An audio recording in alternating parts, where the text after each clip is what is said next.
Allez, 1, 2, 3, salut les amis et bienvenue sur ma chaîne Gilles Goro. Comment retrouver sa forme déjà? C'est plus particulièrement bienvenue sur ma chaîne Qui l'eût cru podcast parce que c'est la toute nouvelle chaîne de podcast et aujourd'hui c'est le podcast numéro 2. Alors avant de vous présenter l'invité de la semaine, je voudrais tout simplement vous passer une annonce. La semaine dernière, le premier invité de la chaîne Qui l'eût cru podcast c'était Abel Oyoa qui est donc un champion international de culturisme au naturel. Et donc, il remontait sur scène pour la première fois depuis 4 ans, à 48 ans. Il est remonté sur scène au Portugal pour une compétition internationale. Et à 48 ans, il est arrivé en première place dans la catégorie vétéran. Et dans toute catégorie en moins de 80 kilos, il est arrivé en deuxième position. Et le gars, il a 48 ans, donc je pense qu'on peut l'applaudir très très fort parce que là, franchement, ouais, tu es bien d'accord, hein. Bravo Abel. Bien messieurs, dames, notre nouvel invité de cette semaine s'appelle Stéphane Laurent. Et cette fois-ci, on est carrément dans un domaine totalement différent, puisque notre ami Stéphane Laurent est un coach professionnel dans le domaine de l'éducation monoparentale. Alors, Stéphane, est-ce que tu pourrais nous faire l'honneur de te présenter brièvement à notre audience? Et bonjour, je vous souhaite d'aller fantastiquement bien aujourd'hui. Vidéo numéro 2. Comment surmonter le burn-out parental? Conseil pour les parents épuisés. En 10 points, nous allons voir quels sont les signes qui vont montrer que nous sommes en burn-out parental. Bonjour à toi, maman, qui écoute ce message. Je sais que parfois la vie de maman peut sembler être une montagne insurmontable. Entre les couches, les repas, les devoirs et tout le reste. Aspartame, marqué aspartame au 951. Il est ici, aspartame, E951, en rouge. Je vais vous dire une phrase qui est marquée. L'aspartame est un véritable poison. Il est marqué. Aspartame, c'est un poison. C'est écrit en rouge ici. Noir, c'est un poison. Et bonjour, je vous souhaite d'aller fantastiquement bien aujourd'hui. Message spécial pour toi, parents, famille, adultes, enfants, qui parfois traversent des difficultés, des challenges.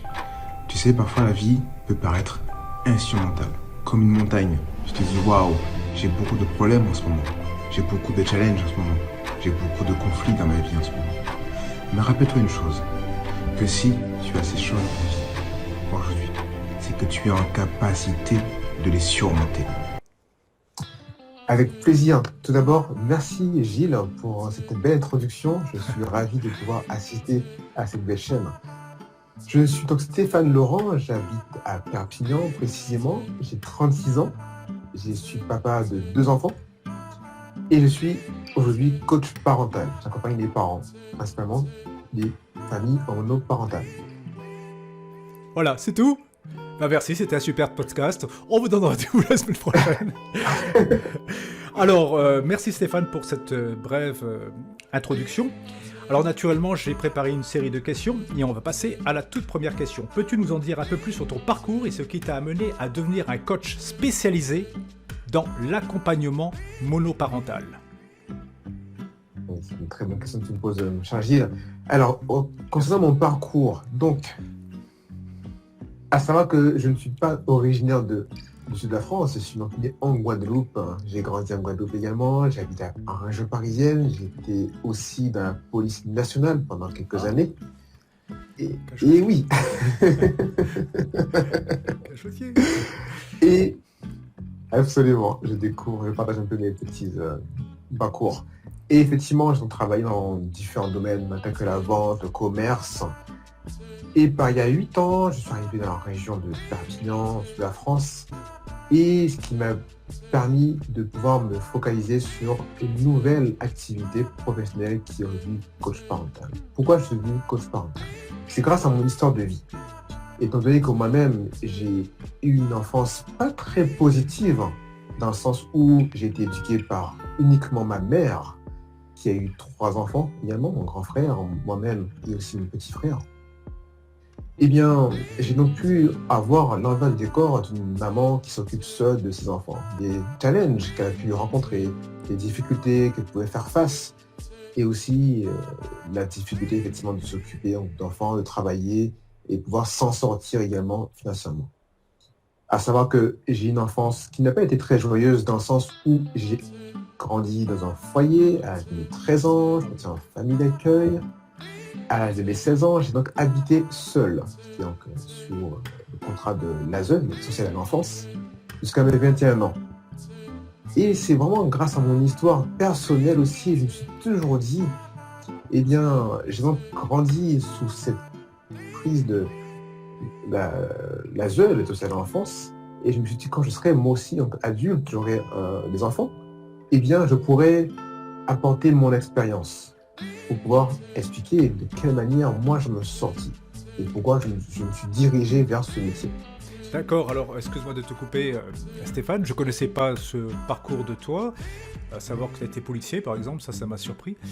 Mais c'est vrai qu'à travers ce que tu évoques, d'avoir été à partir de 13 ans en famille d'accueil jusqu'à tes 17 ans, 16 ans, c'est ça? Et à partir de 16 ans jusqu'à 21 ans, tu as donc vécu seul. Et je trouve ça vraiment surprenant. Et c'est vrai que là, on peut dire que tu as réellement l'expérience déjà, malgré que tu n'aies que 36 ans, tu as déjà l'expérience et le background qui te permet vraiment de pouvoir évoquer ce problème auprès de gens qui se retrouvent dans un problème où ils doivent élever leurs enfants seuls. Oui, exactement. Donc, effectivement, j'ai ces deux côtés de la médaille parce que j'ai donc pu observer dans des familles que être seul, c'est difficile. Moi, étant enfant, j'ai grandi seul, j'ai été éduqué par ma mère seule jusqu'à mes 13 ans. Donc, la force des choses de la vie a fait que j'ai pu expérimenter tout ce côté. Certaines personnes, effectivement, ont cette chance de pouvoir faire des études, pour pouvoir devenir psychologue, etc. Et moi, la vie m'a apporté cette école d'apprentissage. J'ai appris vraiment sur la vie par mon expérience personnelle. Et c'était important pour moi de pouvoir le mettre à profit. Et lorsque je me suis décidé de me dire, bien, je vais pouvoir accompagner d'autres personnes aussi, bien, je me suis formé moi-même. Ce qui a beaucoup joué aussi, c'est le fait d'avoir récupéré la garde de mes deux enfants. Parce que j'ai deux enfants également aussi, de bientôt 10 ans et bientôt 9 ans. À l'issue de cela, c'était pour moi un grand challenge. À savoir qu'en France, ce n'est pas facile, en tant que père, de pouvoir récupérer la garde de ses enfants. C'était une longue procédure qui a fait que j'ai pu les récupérer il y a quelques années. Depuis cette expérience, ça m'a permis justement de pouvoir me rendre encore plus compte qu'entre papa et s'occuper de deux enfants en bas âge, eh bien, c'est encore une fois un challenge. Et du coup, grâce à mon expérience personnelle étant enfant, et aussi en tant que père aujourd'hui, j'ai ces deux côtés qui me permettent d'être encore plus efficace pour pouvoir mieux comprendre les parents qui traversent cette situation de la parentalité étant seul. Merci Stéphane. Alors, effectivement, tu as toutes les caractéristiques pour être un excellent coach dans ce domaine, puisque toi-même tu l'as expérimenté. Dis-moi, quelles sont les principales difficultés auxquelles les parents monoparentaux sont confrontés au quotidien?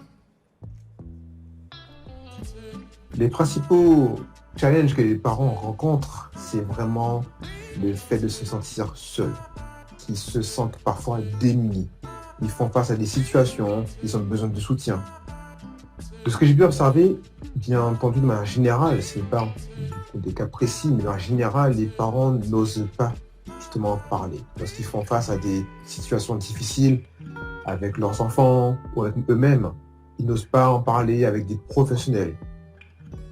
Et moi, je suis là pour vraiment leur expliquer que vous avez le droit de vivre une situation difficile aujourd'hui. Vous avez le droit de dire « j'en ai marre ».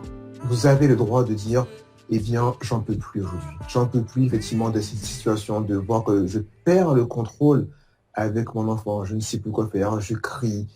Beaucoup de parents, notamment aujourd'hui en France, ce que j'ai pu observer dans le monde aussi, beaucoup de parents, monoparentales, ce sont des femmes, des mamans qui se retrouvent seules. Et cette charge sociétale aussi qui pèse énormément sur ces mamans qui se disent oui, la mère doit tout faire, elle doit s'occuper des enfants, elle doit regarder sourire, elle doit avoir un travail, etc., etc. Et pourtant, cette femme, elle porte des enfants pendant 9 mois et encore, elle doit continuer à porter cette lourde responsabilité en étant seule. Et beaucoup de mamans se sentent complètement démunies. Et aujourd'hui, elles ont besoin d'empathie, elles ont besoin de soutien. Et c'est pour ça que justement que je me suis vraiment spécialisé vers ces personnes, ces femmes qui sont en famille monoparentale et qui sont complètement, parfois détruites, certaines d'entre elles, parce qu'elles ne savent plus comment réagir. Bien sûr, Stéphane. Elles ne savent plus. Donc oui, j'ai bien compris un peu le plan général, effectivement.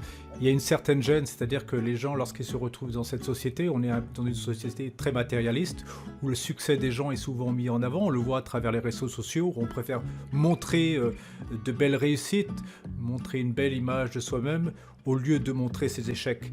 Et c'est vrai que les réseaux sociaux sont inondés par ces images positives de gens qui voyagent, qui ont toujours le sourire, elles sont belles, tout semble parfait, mais en fait c'est pas la réalité, hein. Souvent les gens ils aiment bien, c'est une certaine vanité, une forme de vanité, ils aiment bien poster ce qui les arrange, mais ça correspond pas réellement à la réalité, et ces gens-là qui sont démunis, qui sont seuls, qui sont dans la difficulté, ils voient ça, ça doit pas du tout arranger la situation. Dis-moi, Stéphane, comment gères-tu la balance entre ta vie professionnelle et la vie familiale en tant que parent monoparental, puisque c'est ton cas? Alors, pour pouvoir gérer au mieux, eh bien, effectivement, c'est quand mes enfants sont donc à l'école, eh bien, je peux activement travailler sur mon activité. Effectivement, le soir aussi, de temps en temps, je m'octroie aussi des rendez-vous, parce qu'il y a des parents, bien entendu, qui travaillent également, donc je prends des rendez-vous également le soir. Donc, en tant qu'entrepreneur, c'est encore un double challenge, parce qu'avant, j'étais salarié, j'avais des horaires fixes, des horaires qui me permettaient de récupérer mes enfants à l'école, etc. Sauf que maintenant, je suis entrepreneur. Et la chance que j'ai, c'est que j'ai la possibilité de gérer mon planning. Donc, je suis en capacité de pouvoir récupérer mes enfants à l'école, de passer du temps avec eux le soir aussi. Et bien souvent, le week-end, eh bien, j'équilibre entre passer du temps avec mes enfants et à certains moments aussi, je travaille. Parce qu'il faut que je m'adapte aussi aux parents. Ce que je dis aussi, c'est que la parentalité ne s'arrête pas du lundi au vendredi de 9h à 18h. Moi, mes rendez-vous, parfois, ils peuvent être à 22h. Parce que je m'adapte aussi aux parents. Et je peux avoir des rendez-vous le samedi matin, le dimanche après-midi. Et c'est totalement OK. Donc l'idée, c'est de trouver un équilibre qui soit confortable pour mes enfants, pour moi-même et ma vie professionnelle également aussi. Donc, en règle générale, quels conseils donnerais-tu aux parents monoparentaux pour maintenir justement cet équilibre sain entre leurs différentes responsabilités? Quel serait le conseil phare? La première chose que j'ai pu raconter, c'est de penser à vous. C'est vraiment de penser à soi en premier. Parfois, on pense aux enfants en premier. On pense au bien-être des enfants. C'est très bien. On pense au bien-être de son travail parce qu'on a besoin d'argent pour pouvoir payer ses factures, son crédit, son loyer, peu importe. Et on se dit, eh bien moi, je passerai après. Eh bien justement, il faut maintenant se repositionner. Et dire, je fais de moi la priorité. Parce que si moi, je suis solide, parce qu'au final, quand on est parent, surtout solo, eh bien, toutes nos fondations reposent sur uniquement nous-mêmes. Si la fondation, elle n'est pas solide, eh bien, tout le reste va s'effondrer avec le temps. Donc l'idée de pouvoir prendre soin de soi, ça peut être même 5 minutes par jour, 10 minutes, 15 minutes par jour. Je dis toujours aux personnes, accordez-vous 15 minutes tous les jours. Nous avons tous 24 heures dans notre vie. Alors, 15 minutes sur 24 heures, qu'est-ce que c'est? Tout à fait. Se réveiller un peu plus tôt. Un peu plus tôt, 15 minutes, un peu plus tôt le matin. C'est juste prendre un bon thé tout seul. Tu vois, lire. Excuse-moi Stéphane de te couper, c'est très bien que tu en parles parce que là, moi j'avais écrit un livre l'année dernière qui est celui-ci, hein, comment retrouver sa forme de jeunesse. Voilà, c'est un gros livre où j'explique énormément de choses dans ce livre. Et justement, je parlais de l'organisation d'une journée. Et c'est ce que j'explique justement, je m'adressais un peu aux parents parce que j'ai pris plusieurs cadres, plusieurs configurations. J'explique aux parents qu'il y a toujours le moyen de trouver du moment pour soi. Il suffit de se discipliner pour se lever plus tôt. Au départ, ça va être compliqué, mais en mettant en place des protocoles stricts et d'être discipliné, on peut effectivement trouver du temps pour soi. Comme tu dis, une journée c'est 24 heures, on aura toujours du temps pour soi. Alors tout ce que tu dis là, pour moi ça parle énormément parce que je me suis retrouvé seul à élever mes 2 filles quand elles avaient 11 et 12 ans. Voilà, donc je me suis occupé de mes filles pendant jusqu'à qu'elles soient majeures, hein. Donc j'étais un papa monoparental. Ça, tu le savais pas, j'avais aussi mon petit secret.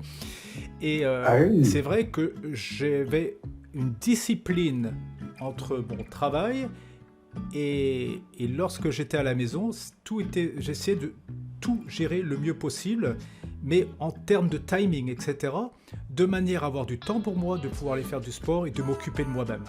Voilà. Mais ça demande une discipline. On ne peut pas faire autrement. Alors, comment abordes-tu la question des finances avec tes clients monoparentaux? Par rapport aux finances, eh bien, je leur partage clairement les tarifs que je pratique. Après, effectivement, je suis toujours ouvert à des propositions. Si une personne me dit, Stéphane, en ce moment, c'est un peu challengeant pour moi financièrement, eh bien, je lui propose quelles sont ses capacités. Comment est-ce qu'elle souhaiterait payer? Si elle peut me dire, écoute, je peux m'engager à payer en 2 fois, 3 fois, 4 fois, 5 fois, c'est totalement OK. L'idée, c'est que les parents aient aussi un engagement. Parce que lorsqu'on rentre dans un service pour un accompagnement, un coaching, eh bien, c'est un échange.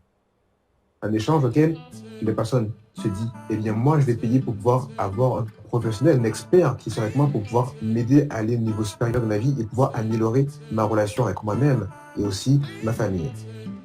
Et à chaque fois, je dis aux personnes que l'argent est une simple énergie. Il ne faut pas le voir comme quelque chose de négatif, bien au contraire, quelque chose de très positif. C'est un transfert. Et c'est quelque chose de très bon, au contraire. Donc, l'argent ne doit jamais être un problème. Si aujourd'hui les parents rencontrent des challenges, c'est totalement OK.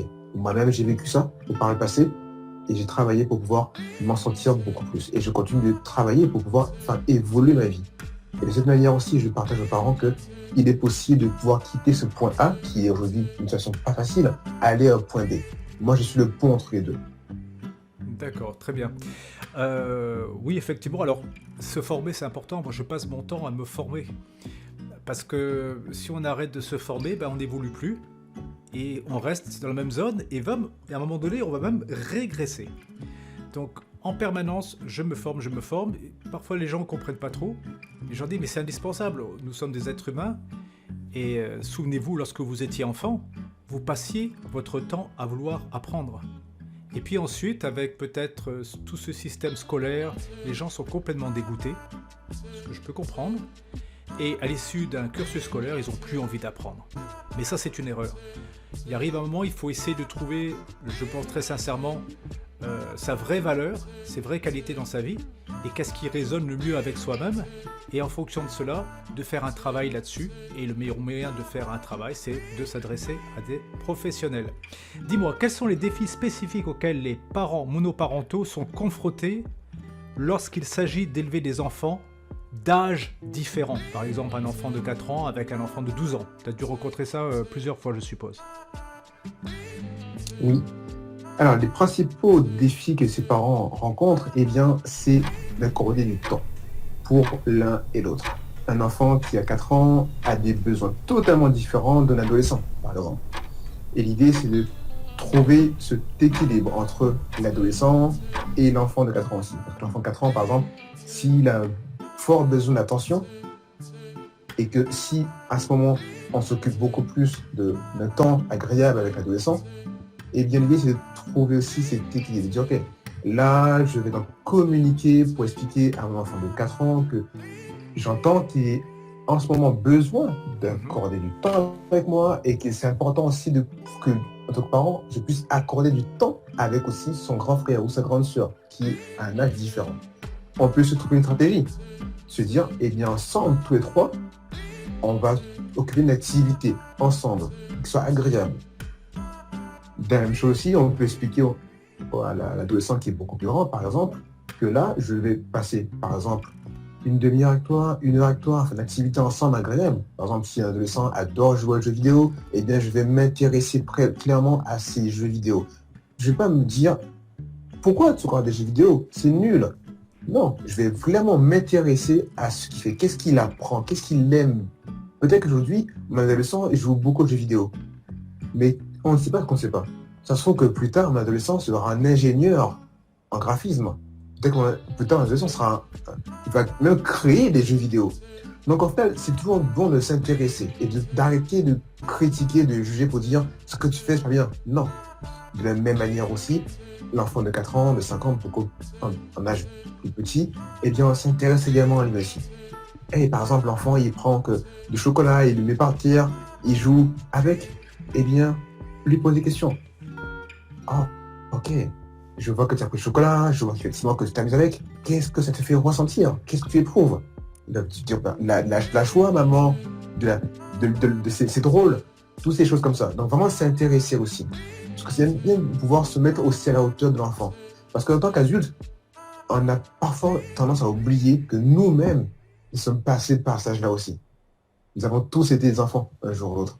Bien sûr, on a tous Essayer été de des enfants. revenir à leur niveau. Mais je pense qu'on est toujours des grands enfants.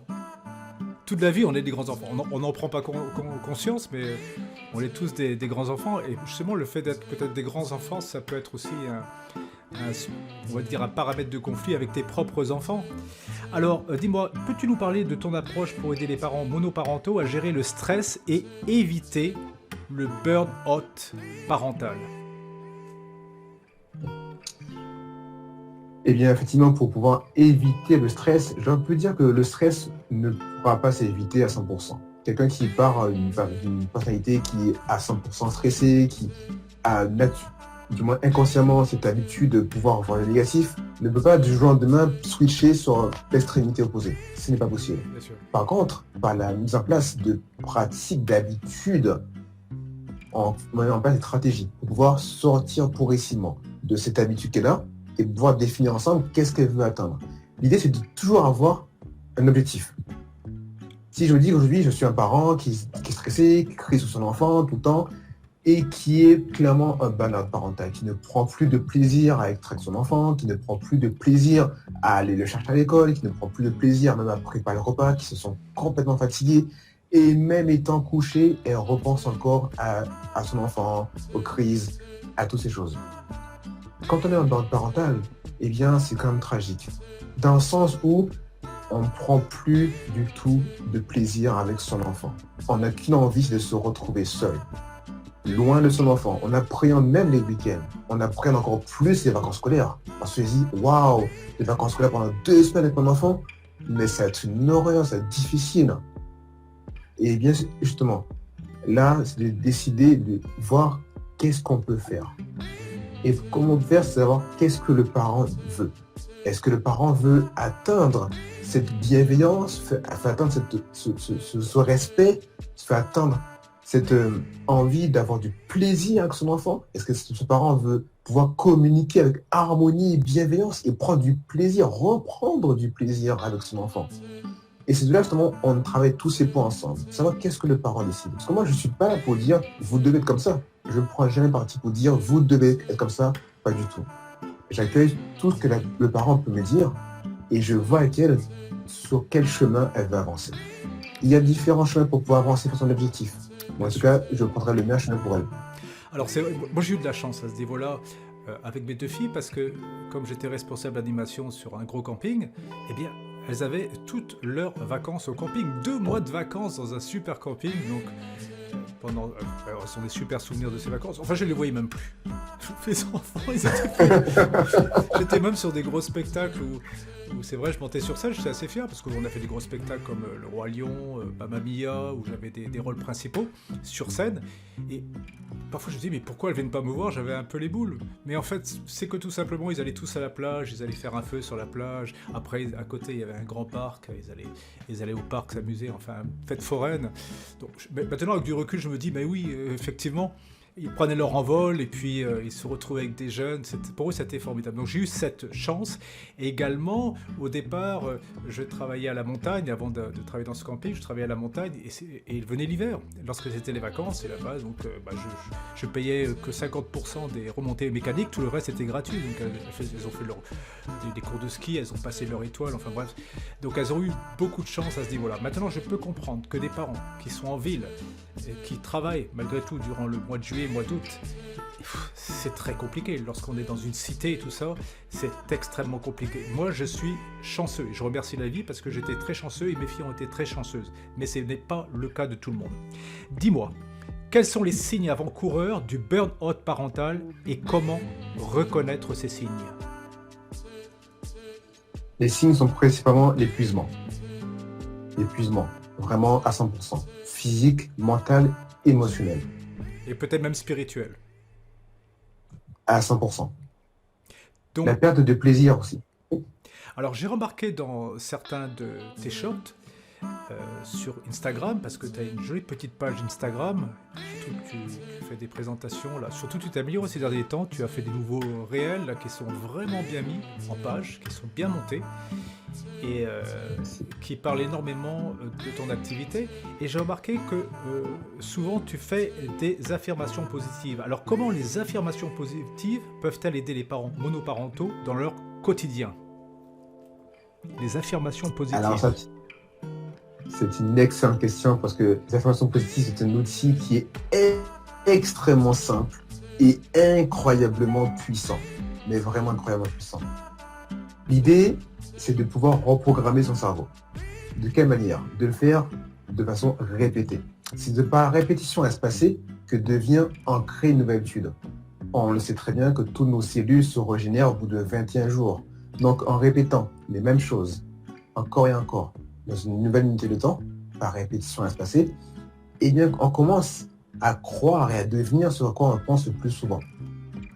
Donc, en répétant ça, au début ce sera un peu farfelu de dire, mais je dis aux parents, oui, tu peux te dire que je suis beau, je suis belle, tu es une bonne maman, tu es un bon père, tu as confiance en toi. Et se le dire face à un miroir, c'est la seule occasion de se parler à soi-même et de se voir pour se dire, oui Stéphane, oui Gilles, oui, tu es une maman extraordinaire, oui, tu es un papa extraordinaire et tu as passé une très bonne journée aujourd'hui. Tu fais de ton mieux, tu parles avec calme et respect. On peut se tutoyer, on peut se dire je à la première personne évidemment aussi. Et c'est incroyablement puissant. De ça, il faut ajouter l'émotion aussi. Par exemple, si tu lui dis, ah ouais, j'ai confiance en moi. Oui, je suis belle. Ça n'aura aucun impact. Bien. Alors, ça mais c'est vraiment de jouer un rôle. Ah, ça me parle beaucoup parce que justement, j'en parlais dans mon livre, la méthode Coué, qui disait tous les jours, à tout point de vue, je vais de mieux en mieux. Et Coué, au début du XXe siècle, est allé d'ailleurs aux États-Unis, hein, et sa méthode a été vraiment mise en valeur aux États-Unis. Et c'est cette programmation cellulaire à travers les affirmations positives. Donc, par exemple, tous les jours, à tout point de vue, je vais de mieux en mieux. Moi, je le fais quasiment tous les jours. Lorsque je reviens de la salle de gym, je dis tous les jours, à tout point de vue, qu'importe. Mais je parle à haute voix dans ma voiture parce que personne ne va me prendre pour un fou. Hein, et je fais ça tranquillement. Je laisse une petite musique de fond et je répète 20 fois à haute voix, à voix haute. Tous les jours à tout point de vue, je vais de mieux en mieux. Je suis là, je passe mes vitesses tous les jours à tout. Et c'est extraordinaire, ça me permet vraiment de me rebooster. Dis-moi, quels sont les avantages de favoriser une alimentation saine et équilibrée pour les enfants et les parents monoparentaux? Alors là, c'est une excellente question que je partage beaucoup d'idées en ce sens. Dans les aliments que nous pouvons trouver de manière générale dans les magasins industriels ou autres, il y a beaucoup, je dis haut et fort, de poison. Le marketing est tellement bien conçu par l'industrie agroalimentaire qui met de beaux packaging, de beaux oursons, de belles affiches de couleurs pour pouvoir attirer justement les enfants. On le voit souvent dans les magasins, les enfants font des crises. Oui maman, achète-moi ce gâteau, achète-moi ce bonbon, ce sucre. Oui, parce que les enfants sont attirés par toutes ces belles choses. Mais dans tous ces poisons, qu'est-ce qu'on y en trouve?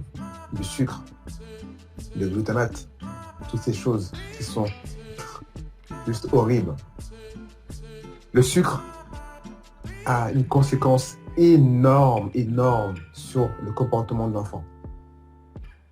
Ça a joué énormément sur son anxiété, sa nervosité, la fatigue, le trouble du comportement. Il y a des parents qui me disent oui, mon enfant, il est hyperactif. Est-ce que je demande souvent, est-ce que vous avez fait en plus des tests pour vraiment valider ce que vous dites? Ils me disent que non. Alors la première des choses, je leur dis, eh bien, vous voulez quelque chose de très rapide et très efficace? Arrêtez le sucre. Arrêtez vraiment le sucre. Alors, tout simplement. C'est vrai ce que tu dis sur le sucre rapide, sur le sucre blanc, le sucre raffiné, donc complètement dépourvu de fibres, ce qui entraîne un pic glycémique extrême sur le moment. Et en plus, il a été démontré scientifiquement que le sucre blanc est largement plus addictif que la cocaïne. Donc c'est dire.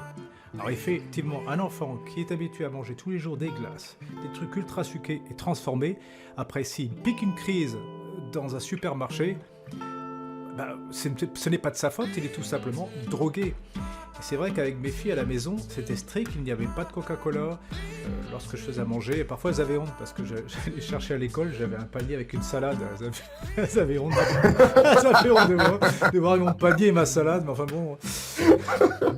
Et elles mangeaient de la viande, bien que je sois végétalien, elles mangeaient. Enfin, à l'époque, je n'étais pas végétalien. Bon, elles mangeaient de la viande, je leur faisais une belle salade, des pommes de terre vapeur, etc. Et puis ensuite, au dessert, ils avaient des produits sains, quoi. Hein. Il n'y avait pas de gâteaux, des choses comme ça. Vraiment, j'évitais, je leur montrais l'exemple, je faisais le mieux possible. Mais c'est vrai que lorsqu'elles sortaient, parfois elles avaient un Coca-Cola, une glace, je ne pouvais pas les empêcher non plus. Mais à la maison, au moins, le cadre était posé à ce niveau-là. J'ai essayé de faire de mon mieux. Ensuite, pour moi, la période qui a été la plus difficile, c'est l'adolescence finalement. Parce qu'ensuite, une fois qu'elles sont vraiment dans l'adolescence, là, on passe sur une autre étape où ils veulent vraiment avoir leur autonomie. C'est carrément une révolte. Je veux mon autonomie, je fais ce que je veux. Ils aiment bien faire l'opposé de ce que tu leur dis. Comme ça, au moins, ils s'affirment. Alors, dis-moi, comment les parents monoparentaux peuvent-ils repérer et éviter les aliments industriels et les additifs dangereux pour leurs enfants? Comment peuvent-ils faire pour les repérer? Alors, tout simplement en lisant les étiquettes, en apprenant à lire les étiquettes qui se trouvent derrière les aliments. Il y a un petit livre que... c'est à côté de moi. J'avais vu, c'est pour ça que je t'ai posé la question. C'est vrai? Excellent. Je l'ai ce livre.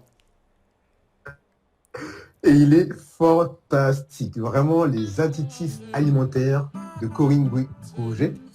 Excellent. Alors, petit aparté, Corinne Gouget est décédée, tu le sais. Voilà, elle est passée sous un train d'une manière mystérieuse. C'est vrai qu'elle avait attaqué l'industrie agroalimentaire.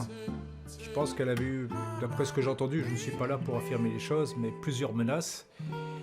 Et soi-disant qu'elle se serait suicidée, mais vis-à-vis de ses proches, c'est pas du tout le cas, parce qu'elle n'avait pas du tout un esprit suicidaire. Et donc elle a passé sous un train. Maintenant, je ne peux pas affirmer qu'on l'ait tuée, naturellement, mais paix à son âme, voilà. Alors, dis-moi, quels sont les meilleurs moyens pour les parents monoparentaux de rester connectés émotionnellement avec leurs enfants, malgré leur emploi du temps chargé? C'est une très très bonne question. Pour rester connecté émotionnellement parlant, eh bien, tout simplement, je dis aux parents que vous-même, en tant que parent, vous devez être connecté avec vos propres émotions. C'est de cette manière qu'on peut reconnaître l'émotion de l'autre également. C'est-à-dire, si moi, en tant que parent, je passe une journée, on va dire challengeante, avec mon employeur qui m'a partagé des choses qui m'ont vraiment alerté, qui ont fait vivre en moi une émotion pas très positive, dans le sens où j'ai pu ressentir de la colère, de la frustration et même de la tristesse. Donc face à cette émotion, mon employeur, je garde le dos tourné droit, le sourire aussi pour rester neutre. Et je refoule mon émotion. Ça, c'est la première des choses. Je refoule mon émotion. Je rentre chez moi, je repense encore à des choses que mon patron a pu me dire. Donc, encore une fois, je refoule mon émotion. Parce que je me dis, non, c'est bon, je suis en colère, mais c'est OK. Et qu'est-ce qui passe après? Mon enfant, il rentre de l'école, et bien lui aussi, il a passé une mauvaise journée. Et qu'est-ce qui se passe? Il fait une crise de colère. exactement ça. Il y a un conflit. Pourquoi il y a un conflit? Parce que tout simplement, le parent lui-même n'a pas su mettre tout de suite les mots sur ce qu'il pouvait ressentir. Il a automatiquement refoulé cette émotion, il l'a recouvert. Parce que le parent, en même temps, qui aujourd'hui a cette démarche, n'a pas été habitué étant enfant. Parce que moi, de ma génération, ma mère, de mon époque en tout cas, m'a toujours dit non, arrête de pleurer, arrête de crier, tais-toi, etc., etc. T'es un garçon, tu ne dois pas pleurer. Donc j'ai grandi avec ces injonctions, ces mots. Et le parent aujourd'hui a peut-être également été dans cette même dynamique avec ses propres parents. Donc c'est ni la faute de ses parents, ni la faute du parent, ni la faute de l'enfant. C'est simplement des croyances qui ont été inculquées et qu'on répète de manière automatique et totalement inconsciente également. Donc, lorsque ce parent refoule également l'émotion de son enfant, qui lui-même crie parce qu'il a passé une mauvaise journée, il est frustré, peut-être que cet enfant a une réflexion de sa maîtresse. Peut-être que cet enfant a été, malheureusement, peut-être agacé par notre enfant, harcelé. Et pour lui, sa manière, en tout cas, de pouvoir exprimer ce qu'il ressent, c'est par la crise, de colère. Sauf que derrière cette colère, il y a quelque chose, une émotion qui se cache. C'est peut-être la tristesse. Et quand le parent dit tout de suite « arrête de crier, arrête de pleurer », eh bien, les cris de colère, c'est une tension entre deux. Parce qu'il y a deux êtres humains qui ont des besoins fondamentaux, universels en tout cas, mais qui ne sont pas nourris. En communication non violente, on parle de besoins nourris et de besoins non nourris. Nous avons tous des besoins fondamentaux. Dans le sens où un parent qui est épuisé, a besoin de quoi? De dormir, de se reposer. Bien sûr. Un enfant qui est fatigué, un enfant qui est frustré, un enfant qui est en colère, peut-être qu'il a besoin d'un câlin, peut-être qu'il a besoin d'écoute. Une maman qui est démunie, elle a besoin d'empathie, de communication. Nous avons tous des besoins fondamentaux. Parce que ces besoins ne sont pas mis en avant, ils ne sont pas nourris, eh bien, ils se vident. Et ça crée encore d'autres besoins non nourris, donc insatisfaits. De la même manière que notre voiture, nous avons tous des voyances qui s'allument. Parce que mon voyant sur une table de bord s'allume de couleur rouge. Qu'est-ce que je fais?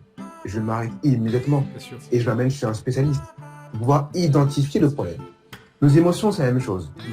Ce sont des voyants qui nous indiquent qu'est-ce qu'on ressent à l'instant présent. Et si on écoute nos propres émotions, on identifie nos propres émotions, en écoutant ce voyant qui nous allume en nous, on peut rester connecté avec notre enfant aussi, en étant connecté émotionnellement parlant. Et de là, accepter et accueillir ce qu'il peut ressentir. Un enfant qui fait une crise, entre guillemets une crise, parce que les enfants n'ont pas forcément de crise, surtout en bas âge, eh bien, valider.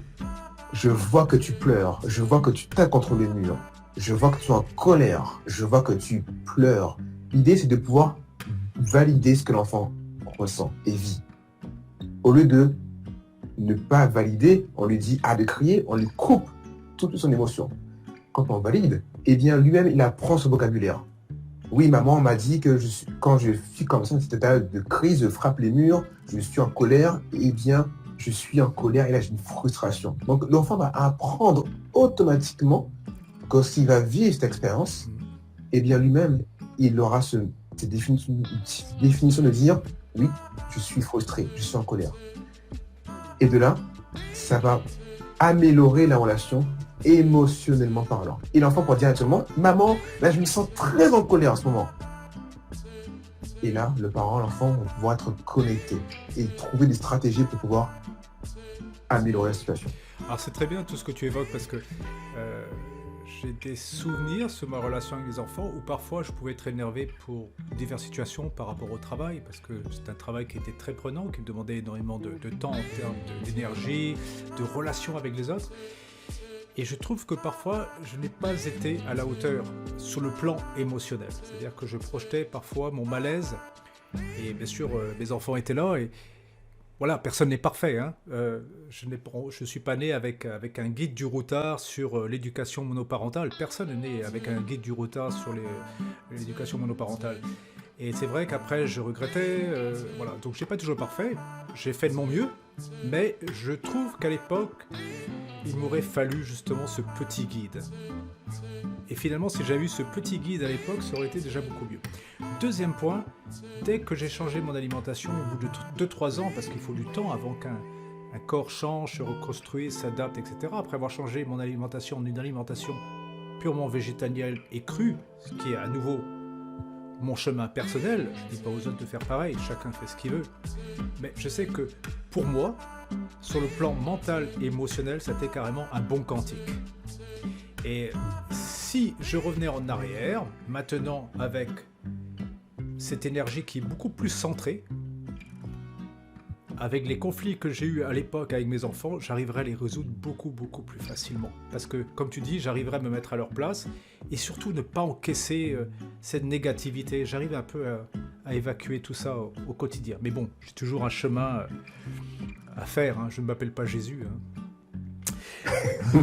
Dis-moi, quels sont les principaux conseils que tu donnes aux parents monoparentaux pour favoriser une communication ouverte et honnête avec leurs enfants? Alors, globalement, tu en as déjà parlé, mais pour faire un peu une synthèse. L'idée, c'est de pouvoir poser des questions ouvertes. Quand tu viens de dire ouvertes. Pas dire, t'as passé une bonne journée? Oui. Ça va? Oui. Ok. Là, c'est une question fermée. Donc, automatiquement, la réponse sera fermée. Quand on s'intéresse vraiment à l'enfant, on peut poser une question ouverte en disant, comment est-ce que tu te sens? Là, ça pousse à la réflexion, à aller chercher à l'intérieur de soi-même. Comment je me sens? C'est beaucoup plus profond de comment ça va. Ça va, c'est juste habituel. Bien sûr. Je me sens... Ah, ok. Là, je me sens bien. Ok. Et je me sens bien. Et en même temps, j'ai encore quelque chose en moi qui fait que c'est pas tout à fait ce que je voudrais dire. Peut-être que je me sens avec une pointe d'agacement. Une pointe de fierté également aussi. L'idée, c'est de se connecter avec l'enfant. Et d'être toujours sincère et authentique. Parce que dire aux personnes, oui, de s'intéresser aux enfants, mais si le langage non verbal ne suit pas, ça n'est pas intéressant. Pourquoi je dis ça? Un parent qui dit, oui, d'accord, je vais donc m'intéresser à mon enfant. Et l'enfant va donc s'exprimer pour dire, maman, je ressens ça, j'ai passé une journée comme ça. Et le parent, au même moment, reçoit un SMS, ou est sur Instagram, et scroll sur Instagram. L'enfant parle, blablabla. Qu'est-ce qui se passe? Le parent n'est pas connecté avec son enfant.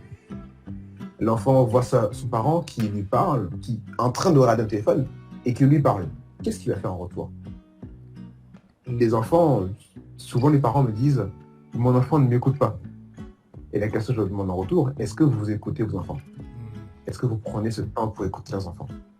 C'est là la question. Et écouter l'enfant, c'est vraiment se connecter et prendre ce temps avec lui. Et vraiment tout déposer. Dire, ok, si, imaginons, on rentre du travail, c'est le rush, il faut la douche, les devoirs, et l'enfant a besoin de se connecter. On peut poser une question. Est-ce que c'est urgent ou est-ce qu'on peut parler après? L'enfant vous dira la vérité. Maman, c'est très urgent. J'ai vraiment besoin de parler immédiatement. Alors, quand c'est urgent, il faut se poser la question. C'est quoi la priorité? Est-ce que c'est effectivement faire la douche maintenant ou la douche on peut faire un peu plus tard? Alors, mon enfant, il a un grand besoin. Tout de suite maintenant. Et là, je prends le temps. Et on prend ce temps nécessaire. Si c'est 5 minutes, on définit ensemble. Est-ce que 5 minutes, c'est OK pour toi? Est-ce qu'un quart d'heure, c'est suffisant? Ah, OK. Attention, un quart d'heure. Et l'enfant dépose.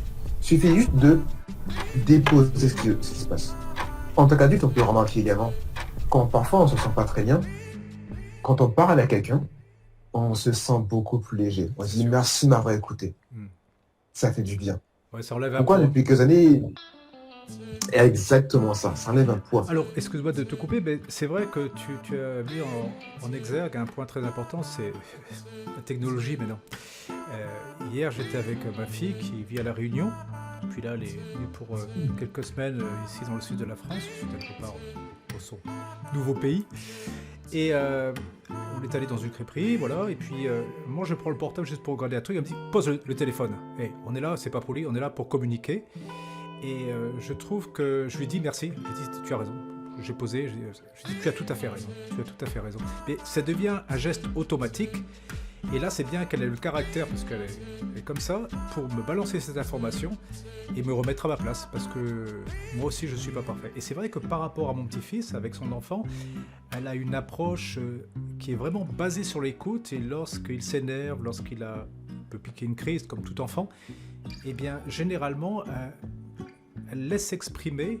J'avais du mal à comprendre ça au départ. Et elle m'a dit, écoute, c'est la méthode Montessori, etc. Enfin, c'est l'approche avec les enfants. Au départ, j'avais un peu du mal à comprendre. Et au fur et à mesure que je vois l'évolution des choses, je me dis que finalement, elle a raison. Dis-moi, comment gères-tu les défis liés à la discipline et à l'éducation des enfants en tant que parent monoparental ? Concernant la discipline et l'éducation, il y a des règles à respecter. L'idée, c'est de convenir des règles, des valeurs qu'on veut transmettre à la maison. Imaginons que nos valeurs à la maison, c'est de dire, à table, on n'est pas de téléphone à proximité. C'est de pouvoir mettre les règles qui sont confortables pour nous. Et à la fois, ces règles ne doivent pas être des injonctions. Elles doivent être aussi entendables et acceptables et mesurables en fonction de l'âge de l'enfant également aussi. Si je dis à mon enfant de 4 ans, on ne mange pas devant la télé. Donc l'enfant va dire, ok, maman, j'entends ce que tu me dis, je ne mange pas devant la télé. On doit manger dans la cuisine tout simplement. Et si moi le soir, après avoir pris mon repas, moi-même je me prends un dessert devant la télé. Ça va pas. L'enfant va se dire. Voilà, on ne montre pas l'exemple.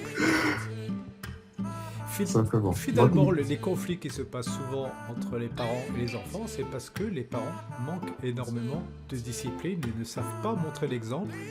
Et finalement, ils projettent leurs propres erreurs sur leurs enfants.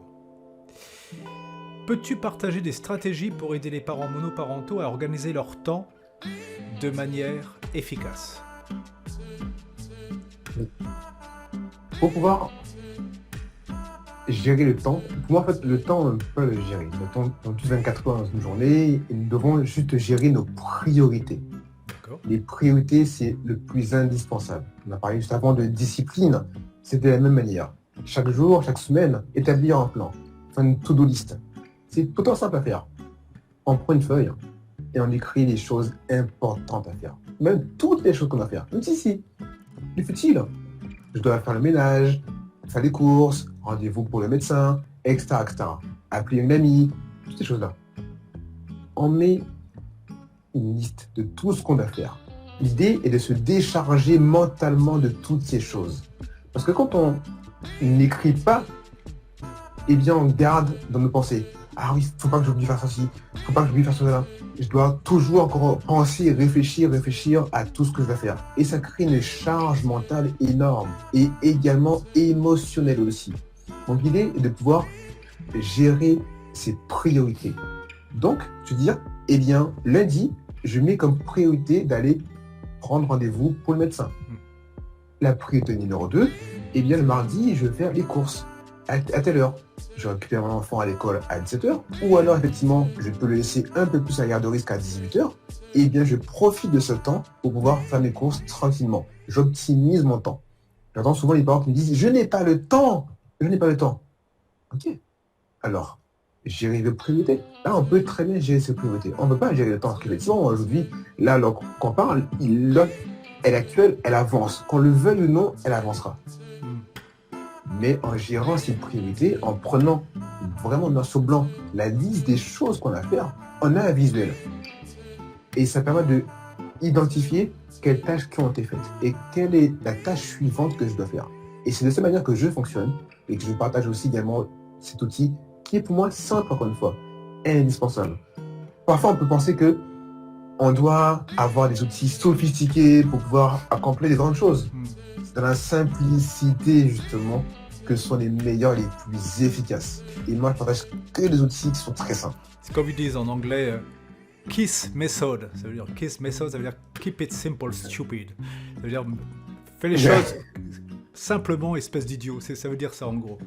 Euh, Effectivement, alors c'est vrai que tu parlais de la gestion et peut-être ne pas mettre trop d'objectifs, comme tu dis, mettre peut-être en objectif les trucs clés le lundi, parce que si on commence à marquer 10 objectifs pour le lundi, 15 objectifs pour le mardi, 2 objectifs pour le mercredi, c'est trop.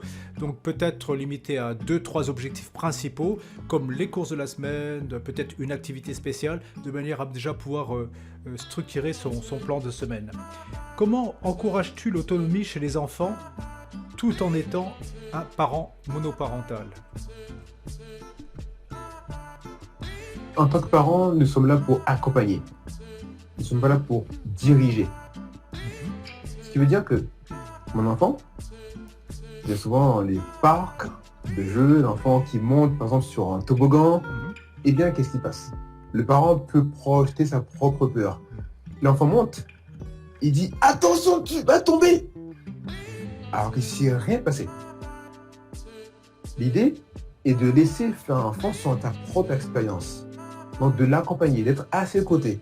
Ok, tu montes. Et en se sent en sécurité, on se dit ok, il monte. Et qu'au cas où, si l'amener à peut-être tomber, je suis à ses côtés pour l'accompagner. Tout simplement. Voilà, bravo. On amène l'autonomie. Bravo, oui. C'est ce que fait ma fille. Hier, on est allé dans un parc, il a commencé à grimper l'escalier. Bon, je suis resté en dessous. Elle dit non, laisse. Et elle était en dessous et elle laisse faire. Et c'est vrai qu'il commence à escalader partout, etc. Et on sent qu'il est à l'aise. Pourtant, c'est un petit bonhomme de 4 ans, mais on sent qu'il est bien. Parce que j'ai remarqué qu'elle le met beaucoup en confiance.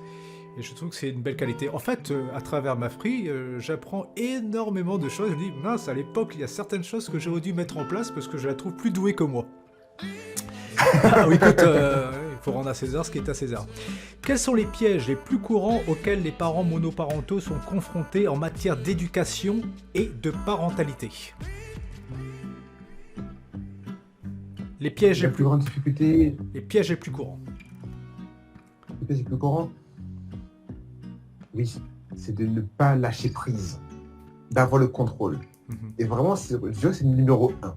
Beaucoup de parents en famille monoparentale veulent avoir le contrôle absolu sur ce que les enfants font. Et quelque part, c'est normal, on ne peut pas leur vouloir. Parce qu'ils ont cette charge aussi de tout ce qui se passe dans leur vie, personnelle et aussi avec leurs enfants, repose entièrement sur leurs propres épaules.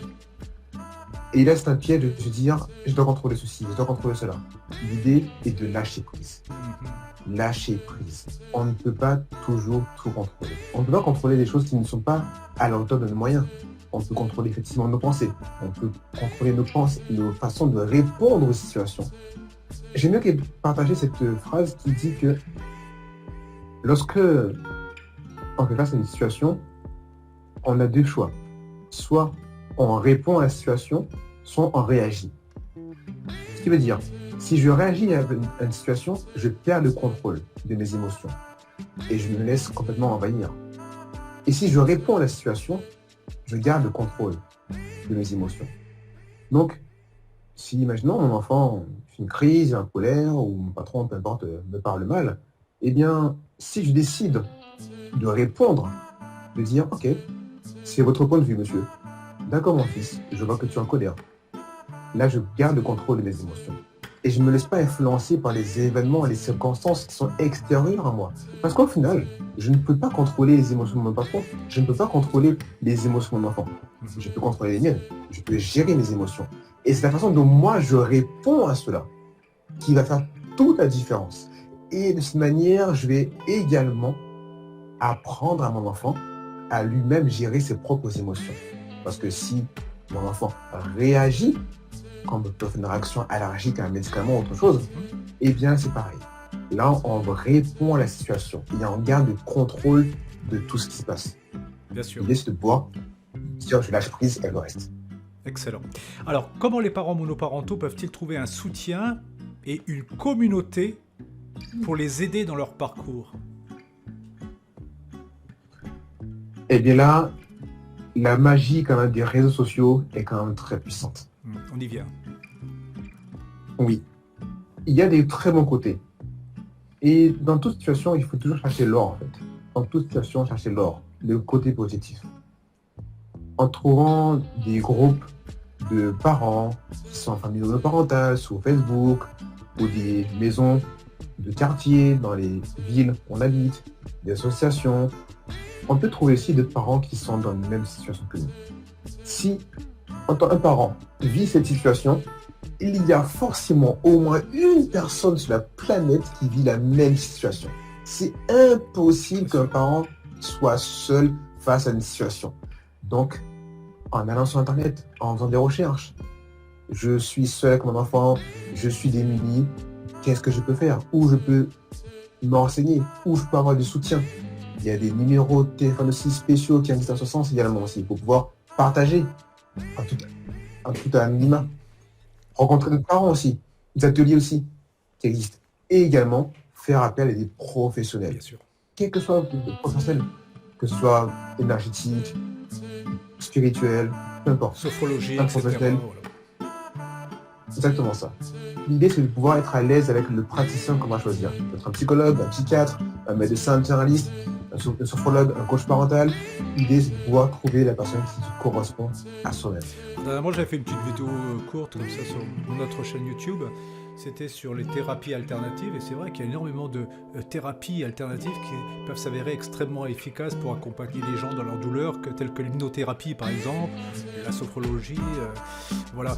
Dernièrement, samedi, je suis allé à une conférence, je ne vais pas dire le nom de la conférence, et il y avait donc deux personnes durant cette conférence et une personne, je l'écoutais durant sa conférence, j'ai trouvé qu'elle avait des points très intéressants, etc. Et puis à un moment, je lui ai posé la question, mais il y a deux facteurs que vous n'avez pas évoqués durant votre conférence, que j'ai trouvé quand même intéressantes, c'est l'intelligence artificielle et l'événement de la blockchain. Et là, je me suis retrouvé avec une personne en face qui m'a bloqué littéralement. Ouais, c'est mauvais.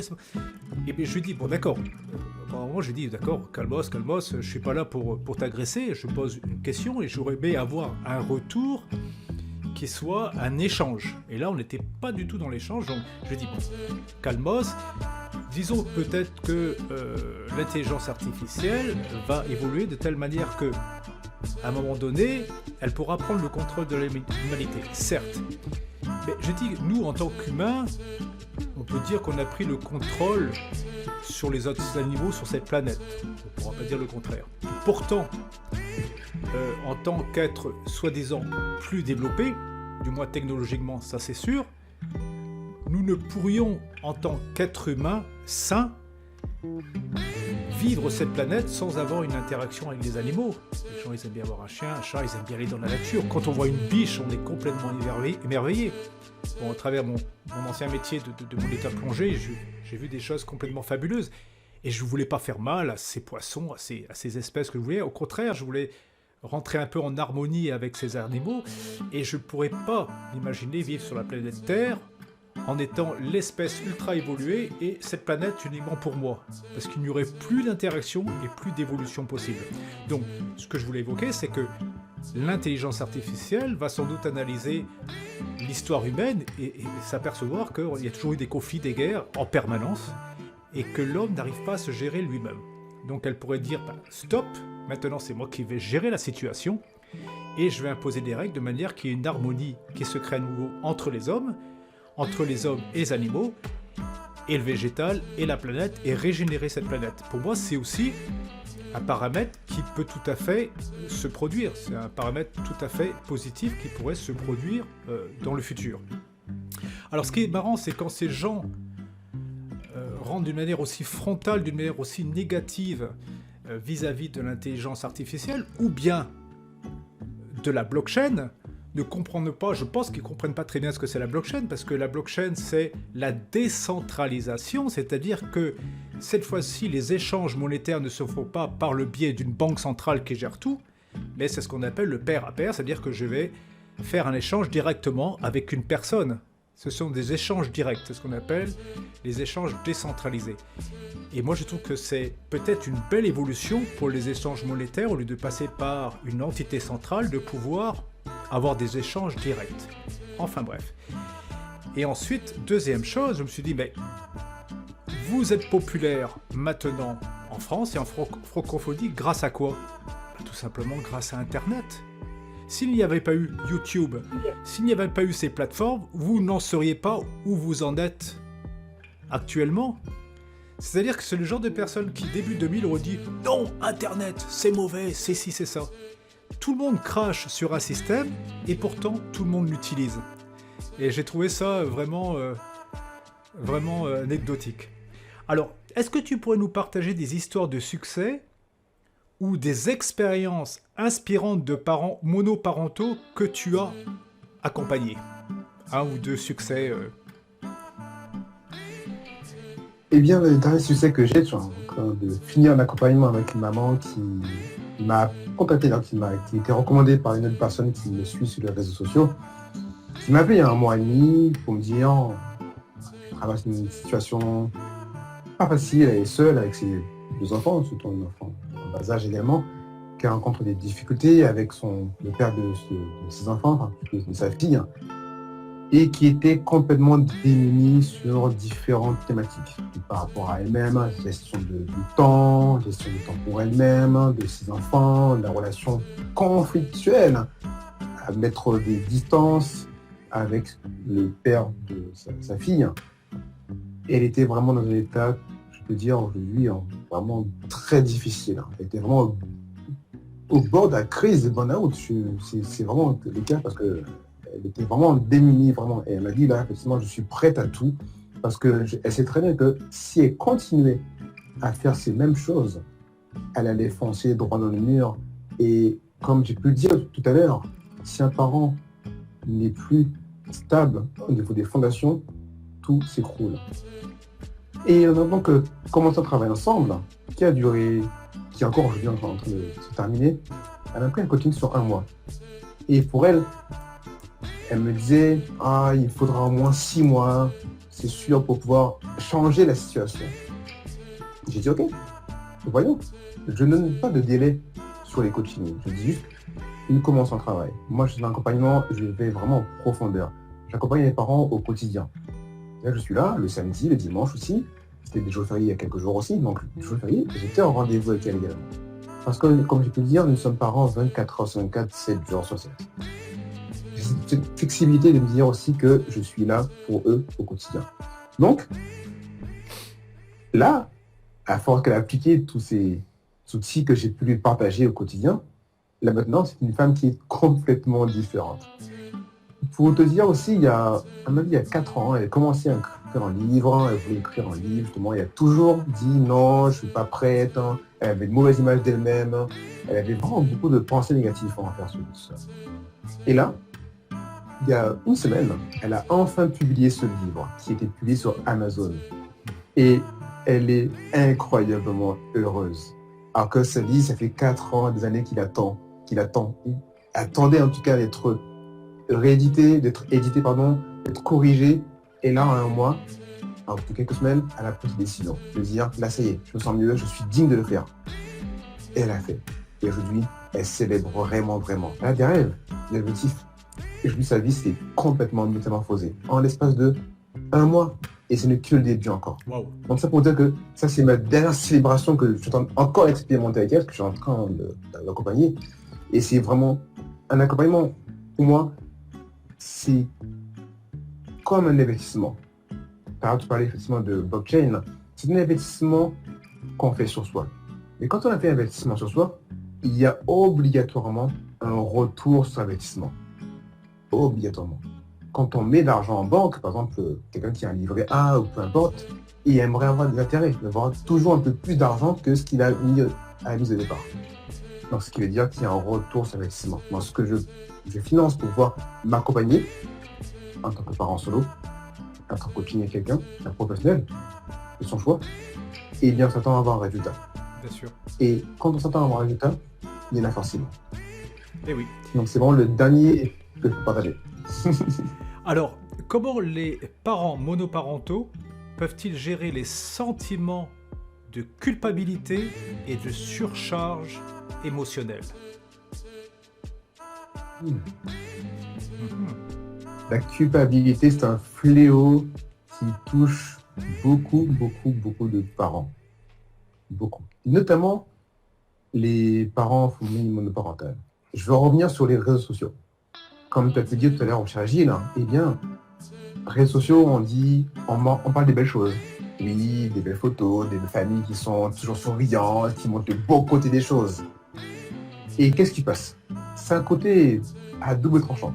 Ce qui veut dire que un parent qui s'identifie à ce qu'elle peut voir sur les réseaux sociaux, eh bien, elle, ça va allumer en elle une réaction de culpabilité, de dire, ah, regarde un peu, cette femme, elle aussi, elle a un mari, ah, regarde aussi cet homme, il a une femme aussi, les enfants sont beaux, toujours bien habillés, ils mangent sainement, ils mangent bio, ils mangent équilibré, ils sont toujours souriants. Et moi, quand je compare ma vie, eh bien, c'est un peu ça. Et ce qui fait que les parents partent encore plus en dépression. Parfois, j'aime dire qu'il ne faut pas se comparer aux autres personnes.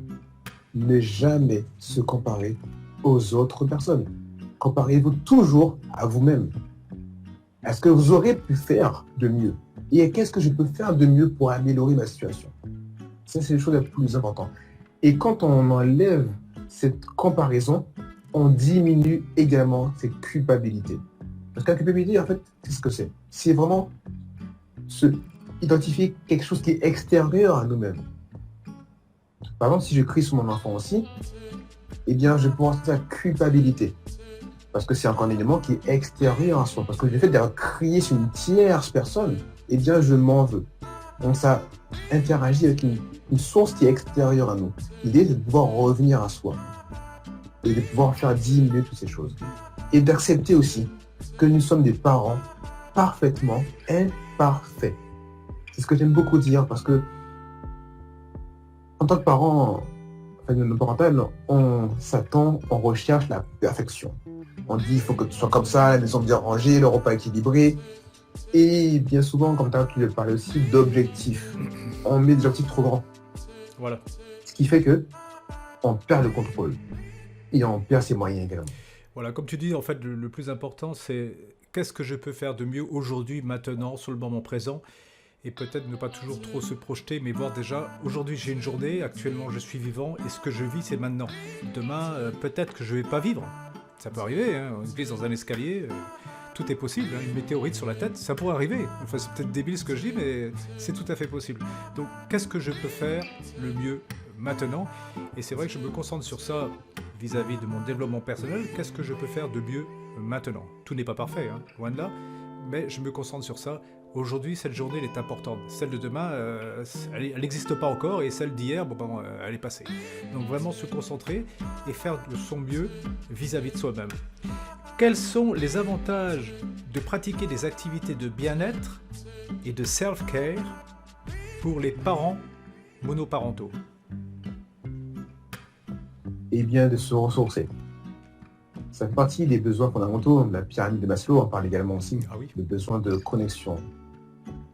Très important de se ressourcer, de penser à soi, de trouver une activité, peut-être du yoga, écouter de la musique classique, la danse par exemple, s'inscrire à quelque chose qui nous fait du bien. Et puis finalement, et le domaine spirituel. Est-ce que je dois te couper, mais finalement, on peut faire énormément d'activités pour 0 €. Je vais donner un exemple. Le jeûne. Le jeûne est extrêmement efficace pour travailler les émotions, le mental, développer sa spiritualité, faire des économies. Le jeûne, le yoga, on peut le faire chez soi à son rythme, progressivement, juste en regardant des vidéos sur YouTube ou sur Instagram, ou en achetant un livre, un petit livre, un livre à 15 €, on va pas se ruiner. Donc, la méditation, on peut écouter du son binaural avec des fréquences sacrées sur YouTube, c'est gratuit, tous les soirs c'est ce que j'écoute, du son à 528 Hz, etc. Je mets des orgonistes sur moi, enfin ça c'est un peu mon travail personnel, mais c'est gratuit d'écouter du son binaural. Donc il y a énormément de choses que l'on peut faire dans son quotidien qui sont gratuites, et pour quelqu'un qui est un peu sportif, il peut faire des pompes, avec 2 chevalets il peut faire des dips. Enfin, on peut faire énormément de choses avec très peu d'argent et être 1000 fois plus heureux que des gens qui ont beaucoup d'argent, qui peuvent aller dans des salles de musculation prestigieuses, etc. et qui finalement sont pas en paix avec eux-mêmes. Parce que finalement, le plus important, c'est d'être en paix avec soi-même, et à partir de là, on peut trouver le bonheur là où il se trouve et avec ce qu'on a à disposition, maximiser ce que l'on a à disposition. Peux-tu nous donner des conseils pour aider cette fois-ci les enfants à s'adapter à la vie avec leurs parents monoparentaux? qu'est-ce que tu pourrais donner comme conseil aux enfants? Parce qu'on donne toujours les conseils aux parents, mais les enfants, on peut leur donner des conseils également. Oui, effectivement. Alors, tout dépend de l'âge de l'enfant. Alors, un enfant en bas âge, c'est un peu plus délicat parce qu'il n'a pas forcément cette maturité émotionnelle également de pouvoir se mettre à la place du parent.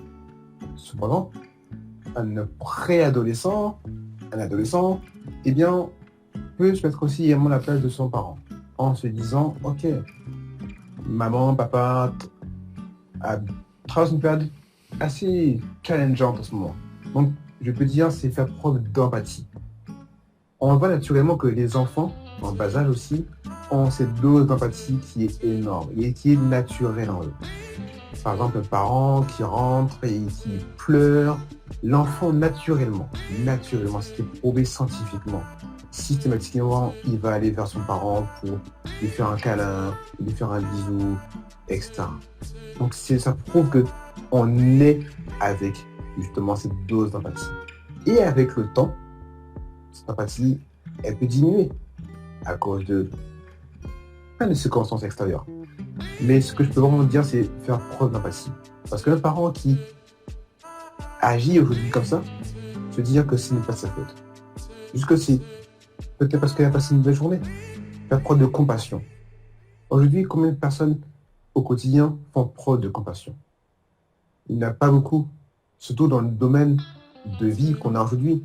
C'est le rythme de vie à 100 à l'heure, on prend plus le temps de se poser, de vivre le moment présent, etc. Toujours à 100 à l'heure, toujours un moment de stress. Et se dire, ok, je veux juste vivre de l'amour. Avoir d'empathie pour mon parent. Parce qu'au final, le plus important, qu'est-ce que c'est? C'est l'amour. C'est le sentiment le plus puissant. Se dire aussi que ce que je vis aujourd'hui avec ma maman ou mon papa, ce qu'on vit ensemble, n'est contemporain. Peut-être que cette situation elle est conflictuelle. Oui, c'est vrai, ça peut être. Mais ce n'est qu'un temps. Toujours avoir cette conscience que ce qu'on vit aujourd'hui, c'est pour donner du mieux. Mais souvent, les parents me disent, oui, mais ça m'arrive à moi. Pourquoi ça m'arrive à moi?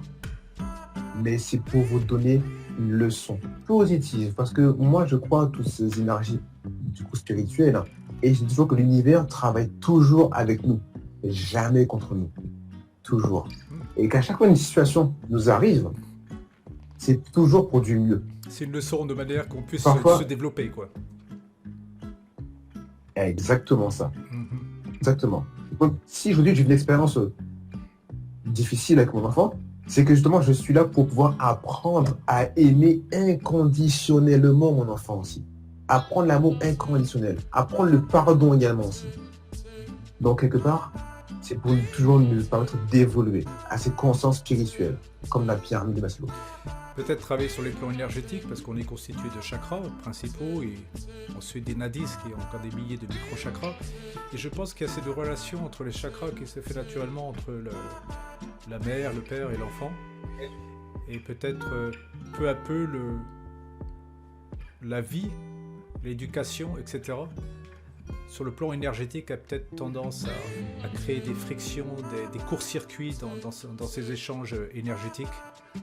Et pouvoir à nouveau canaliser ensemble ces connexions énergétiques, ça demande un travail à la fois sur les parents, également probablement sur l'enfant. Dis-moi, quels sont les aspects les plus gratifiants de ton travail en tant que coach spécialisé dans l'accompagnement monoparental? C'est quoi le plus gratifiant pour toi? Le plus gratifiant pour moi, c'est de me dire que j'ai eu un impact positif sur une famille. Ça, c'est vraiment, ça va au-delà de tout. Pour être sincère, l'argent, presque je m'en fous en fait. Mais vraiment, c'est me dire que j'ai eu un impact positif, que j'ai pu apporter ces graines, que j'ai pu planter des graines dans une famille qui était au bord du précipice. Et que là, maintenant, eh bien, ils sont en train d'évoluer. Et ça va avoir un impact sur toute leur vie. Et de me dire que ça, c'est à ma hauteur. J'ai seulement posé quelques graines. J'ai seulement permis à une famille de se sentir mieux, d'aller de l'avant.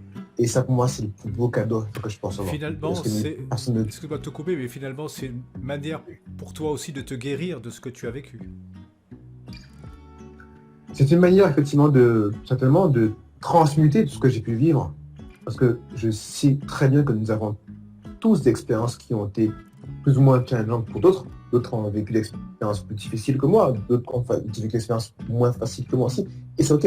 Moi, effectivement, j'ai décidé de transmuter tout ce que j'ai pu vivre à tourner à mon avantage. Pour pouvoir le mettre au profit de d'autres personnes. Et de pouvoir, encore une fois, comme tu m'as dit, guérir, transmuter toutes ces choses, de laisser une trace positive. Pour que le monde s'améliore également, encore une fois. Bien sûr. Parce que je me dis qu'on doit vraiment expérimenter des belles choses dans notre vie. La vie n'est pas faite juste que pour travailler, être dans la colère, la frustration, payer les factures, etc. Non. La vie d'être beaucoup plus agréable. On est venu sur Terre pour expérimenter de belles choses. Nous sommes d'être de lumière, d'être puissants. Nous sommes là pour ça, justement. Et c'est à mon image, en tout cas à mon niveau, que je peux partager mon expérience à ce sujet. Magnifique. Comment les parents monoparentaux peuvent-ils maintenir une communication efficace avec l'autre parent, malgré les défis? Je suis... Alors là, celle-là est très très bonne. C'est une très très bonne question également. Waouh! Et bien là, à chaque fois, je dis aux parents, idéalement, il faut trouver une communication agréable entre les parents. Ce qui veut dire que n'accusez pas l'autre parent. N'accusez pas l'autre. Prenez chacun votre responsabilité. Dans le sens où, à un moment donné, les parents se sont retrouvés pour pouvoir construire une famille, avoir un enfant ou des enfants ensemble. Dans la majorité des cas, dans un lien d'amour, c'était d'enfants voulus. Ce lien d'amour, c'est ce qu'il faut se souvenir. C'est-à-dire que notre enfant est né de l'amour. Et c'est ce qu'on doit garder. Quelle image que je veux laisser à mes enfants? Est-ce que c'est l'image de parents qui se sont séparés, qui se disputent tout le temps? Ou alors je veux juste me reconnecter avec les beaux souvenirs que j'ai de ton parent? Bien entendu, ça c'est le meilleur des mondes. Oui. Bien souvent, c'est oui, c'est la faute de mon ex, etc., etc. Sauf que lorsque on critique l'autre parent, on ne prend pas sa responsabilité. On accuse l'autre en disant oui, moi je suis une victime, entre guillemets victime, et j'accuse l'autre. L'idée c'est de prendre part de toutes ces choses. Moi je crois fortement que tout est énergie. Et c'est prouvé scientifiquement aussi que tout est énergie. Les micros que tu as devant toi, c'est une vibration particulière. Donc tout ce qu'on a dans notre vie est énergie. On l'a attiré à nous. Donc si on a attiré à nous cette vibration, ce conflit avec notre parent, c'est que nous sommes responsables et qu'on peut, de par notre intention, modifier ces choses. Et surtout comprendre que on n'a pas le contrôle sur ce que le parent peut faire et dire. On n'a pas le contrôle. Ça, c'est sûr. Parfois, on veut exiger que l'autre parent fasse comme moi j'ai décidé, ou fasse comme ça. Non, nous devons avoir cette cohésion. Dans le meilleur des mondes, on peut communiquer. C'est comme l'équipe, le football, le rugby, peu importe. Eh bien, les joueurs travaillent ensemble, en cohésion. Pourquoi? Parce que c'est une équipe. Mais si nous ne sommes plus ensemble, par l'amour, mais nous sommes quand même en lien par rapport à nos enfants. Et qui nous rattacherons toute notre vie. Pour savoir, c'est quoi le plus important? Il faut se poser ces questions en disant, entre être heureux et avoir raison, il faut choisir. Cette phrase, elle est belle parce qu'elle vient de Marshall Rosenberg, le fondateur de la communication non violente. Il dit bien, entre avoir raison et être heureux, il faut vraiment choisir. Se dire, ok, la situation, est-ce que je vais vraiment être heureuse? Donc je lâche prise, je dis ok, je vois que mon ex ne sommes pas en alignement, mais c'est ok. Par contre, moi je peux répondre à cela et dire, moi je fais effectivement des choses qui ont du sens pour moi, d'autres parents, et c'est ok. Donc c'est une gymnastique à accepter aussi, notamment les familles qui sont en garde alternée, ça peut arriver. Les enfants qui sont en week-end sur 2, ça peut également arriver. Les enfants reviennent chez le parent et c'est quelques jours assez challengeant pour les parents qui récupèrent les enfants. Et là, il faut encore une fois s'adapter. Mais en ayant la bonne attitude et en répondant positivement à toutes ces situations, les choses s'amélioreront avec le temps. Alors formidable. C'est vrai, quand je me suis séparé avec celle qui était mon épouse à l'époque, avec c'était tendu, on s'était mis d'accord sur une chose, pas de dispute, rien. Je lui ai dit, écoute, il vaut mieux que les enfants soient du lundi au vendredi avec moi parce que tu parles pas assez bien français, donc c'était avec moi. Et ensuite, le week-end, si les enfants veulent aller te voir, elles vont te voir. Si elles veulent passer les vacances avec toi, c'est les enfants qui décident. Et sur ça, il n'y a pas eu de conflit. Et ça, c'était vraiment important. Je voulais pas que mes enfants soient tiraillés entre la mère et le père. Pour moi, c'est important qu'ils sachent que du lundi au vendredi, c'est structuré parce qu'il y a l'école, etc. Mais qu'ensuite, ils sont libres de leur choix. Voilà. Ça, je ne voulais pas imposer parce que mes enfants ne m'appartiennent pas. Hein. Ce sont des êtres humains. Ce ne sont pas des choses, ce ne sont pas des objets. Comment abordes-tu la question de l'équilibre entre l'autonomie des enfants et la sécurité en tant que parent monoparental? Comment trouver cet équilibre entre cette autonomie des enfants et leur sécurité? Eh bien, tout simplement en laissant les enfants expérimenter les choses. En essayant au maximum qu'on puisse faire de nourrir nos propres besoins. Parce que si on ressent ce sentiment d'insécurité, c'est parce qu'il y a quelque chose, un capteur en nous qui est allumé. J'ai pris l'exemple du voyant rouge. C'est parce qu'il y a un voyant qui s'allume. Pour un parent, ça va allumer ce capteur.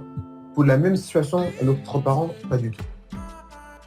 Et l'idée, c'est de dire, ok, là j'ai ce sentiment d'insécurité et je dois trouver cet équilibre avec mon enfant. Juste avoir conscience que parfois on projette des peurs qui n'existent pas. On projette des choses qui n'existent pas en fait. On projette on peut dire des faits, entre guillemets, des opinions qui aujourd'hui ne sont pas manifestées. Mais de par l'intention, par les mots, on dit attention, si tu sautes sur le canapé, tu ne tombes par terre. Ce n'est pas arrivé. Donc laissons l'enfant faire son expérience.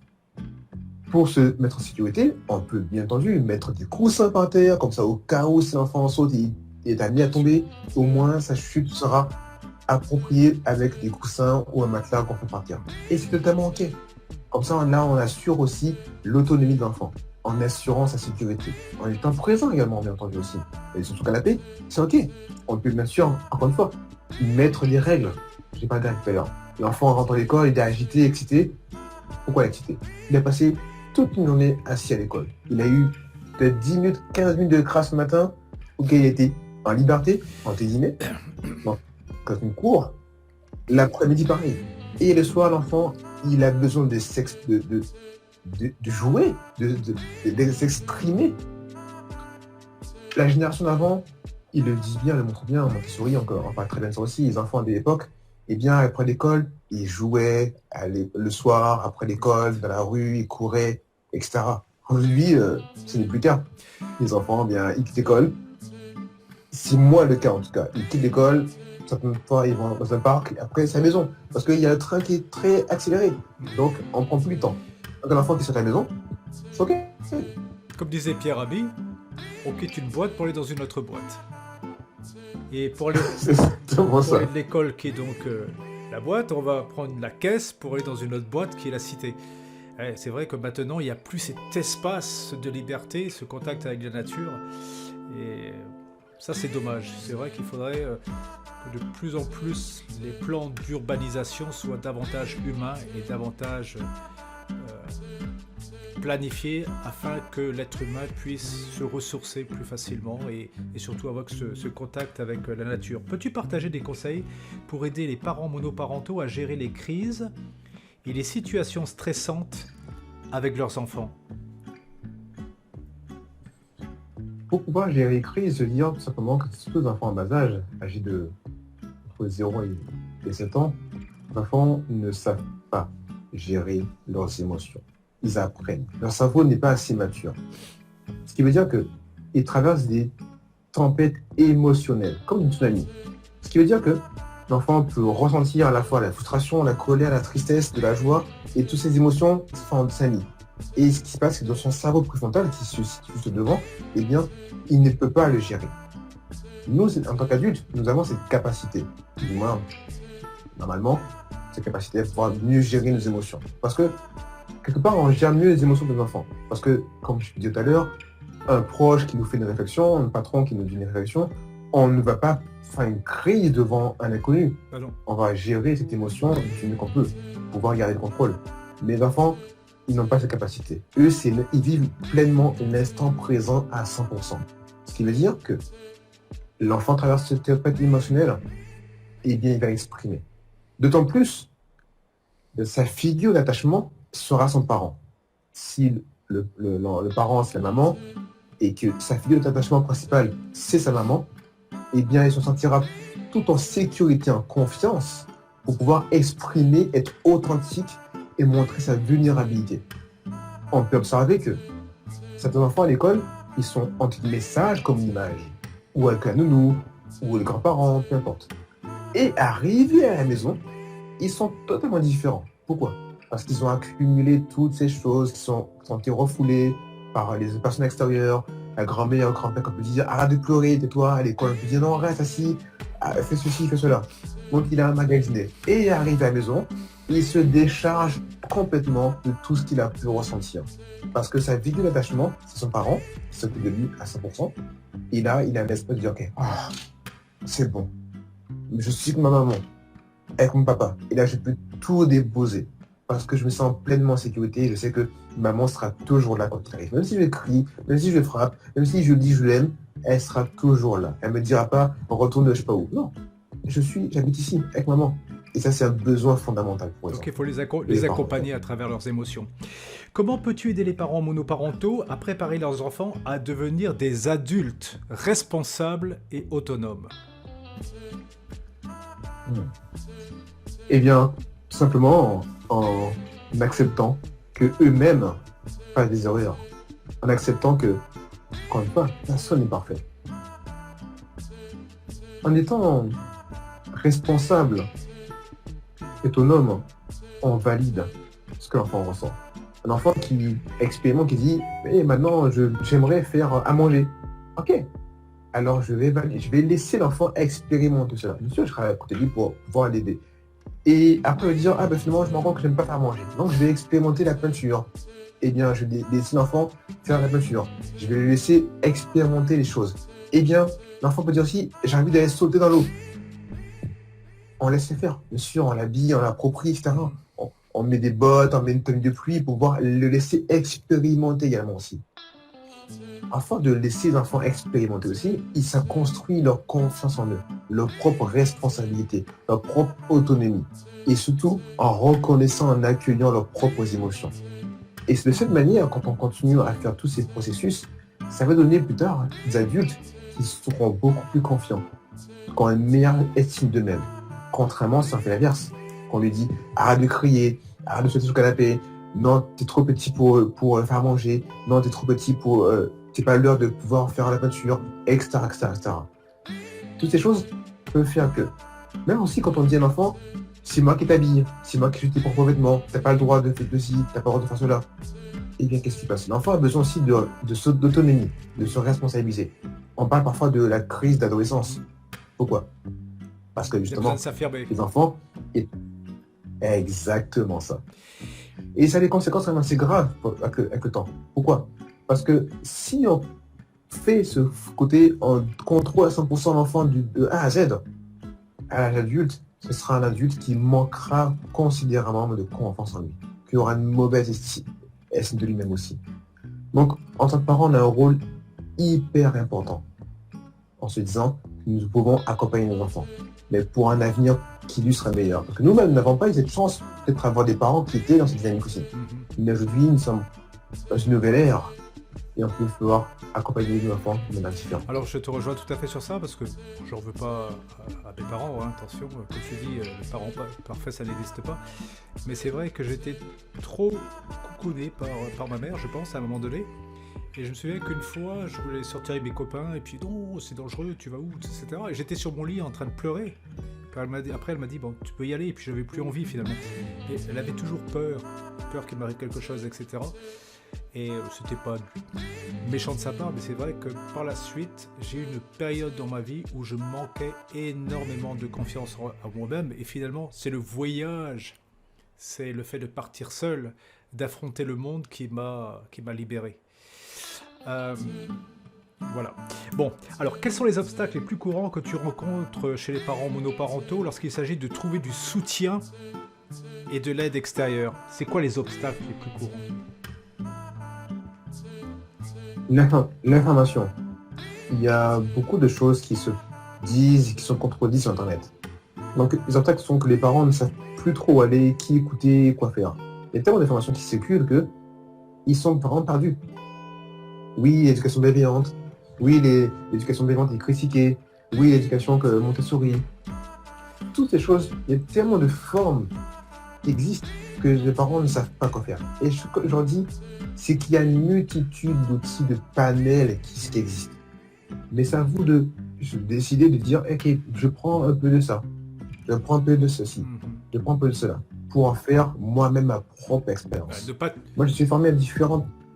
Ne pas tomber dans une forme d'extrême, Moi, il n'y a que Montessori, il n'y a que ça. Donc justement, c'est de prendre un peu ce que l'on considère soi-même qui est peut-être le meilleur dans chaque technique et de l'adapter à sa situation familiale, l'adapter à son caractère, à sa personnalité, c'est ça? Exactement ça. Et pour des personnes que Montessori, ce sera totalement satisfaisant pour eux. Ils seront à 100% dedans, ça leur convient et c'est totalement ok. Et c'est génial. Des personnes qui seront dans l'éducation bienveillante à 100% et c'est ok. Des personnes qui sont dans une autre éducation, et bien l'idée c'est de se dire, est-ce que je me sens bien dans ce style d'éducation? Est-ce que c'est bon pour moi? Est-ce que c'est bon pour mon enfant? Bien sûr, si je vois que je suis dans une éducation autoritaire et qui, au final, me fait mal, et mon enfant me fait mal aussi, et bien considérer qu'il y a quelque chose qui ne va pas. Ce n'est pas sain. L'idée est de se sentir bien, de se sentir mieux. Et si je vois que je peux découvrir d'autres alternatives à mon éducation plus positive, qui pourraient me renforcer l'amour pour moi-même et la relation avec mon enfant, alors je peux observer qu'est-ce qui se passe. Et je peux simplement me dire, eh bien, c'est comme si je suis face à un restaurant, et je vois que sur le menu, il y a effectivement l'éducation bienveillante, Montessori, Steiner, etc., etc. Eh bien, je peux dire, eh bien, je vais goûter un peu à ça. Je prends un peu de ça, et en faire simplement son propre pas. Il a refait sa propre expérience. Vous pouvez dire, hey, moi j'aimais ça, Et ce que j'aime pas, je tourne le dos, et c'est ok. Alors, comment peut-on aider les parents monoparentaux à créer un réseau de soutien solide pour les aider dans leur parcours en dehors d'Internet? Eh bien, en parlant avec d'autres parents. Ça peut être des parents à l'école. Mais souvent, quand on a un enfant à l'école, il y a d'autres parents du même âge aussi. Donc ça peut être aussi un lien, un soutien, de pouvoir parler avec ça, avec ses voisins, ses voisines.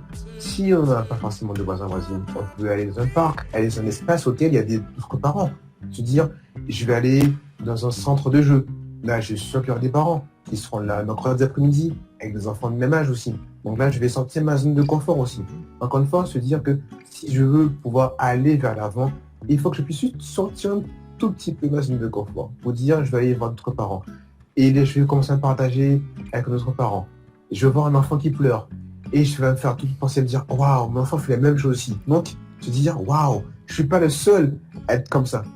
Et peut-être que je verrai une autre maman qui a une approche différente. Je peux observer que une autre maman pourra se rapprocher de son enfant, se mettre à sa hauteur et lui parler calmement, lui prendre dans les bras, lui faire un câlin, lui dire des mots doux.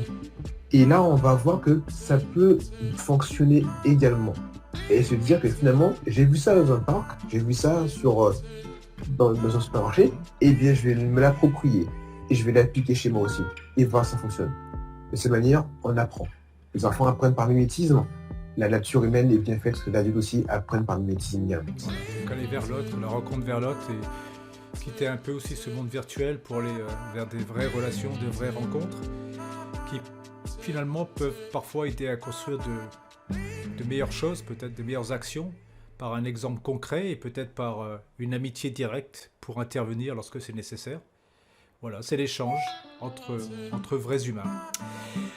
Finalement, pour conclure ce podcast, est-ce que tu pourrais nous donner un aperçu de ce que les parents monoparentaux peuvent attendre de tes conférences et formations sur l'accompagnement parental? Ce que les parents peuvent attendre, c'est tout simplement d'avoir des outils, des clés, de pouvoir améliorer leur relation. Une relation qui aujourd'hui, peut-être, ne leur convient plus. Si, par exemple, ils ont des croyances liées à des schémas qui sont plus avant étant enfants, liées à d'autres personnes, L'idée, c'est de pouvoir sortir de toutes ces croyances limitantes. Comme tu as parlé de boîtes. Les enfants, les adultes, on est parfois dans des cases. On se dit, il y a une case, on se sent en prison. En ce moment même, moi, je pars entre 4 murs. Toi également, c'est entre 4 murs. Et l'idée de dire, je ne sais pas qu'est-ce qu'il y a derrière ce mur. Par contre, je sais que si je décide de pouvoir faire appel à un professionnel, eh bien, je vais pouvoir explorer d'autres horizons auxquels je n'ai pas conscience. Parce que je dis souvent aux personnes qu'on ne sait pas ce qu'on ne sait pas. On ne sait pas qu'est-ce qui est caché derrière ce mur. On ne sait pas qu'est-ce qui est caché derrière cet arbre. Et parfois, en ayant une personne extérieure à la situation, ça permet de prendre beaucoup plus de hauteur. Je suis une personne neutre, objective. Mon approche, elle est bienveillante. Je suis jamais là pour juger. Je serai toujours là pour ma compréhension. Parce que, comme je dis, nous sommes des parents parfaitement imparfaits. Et nous faisons tous des erreurs. Et en même temps, je veux dire, qui n'a jamais fait d'erreur dans sa vie?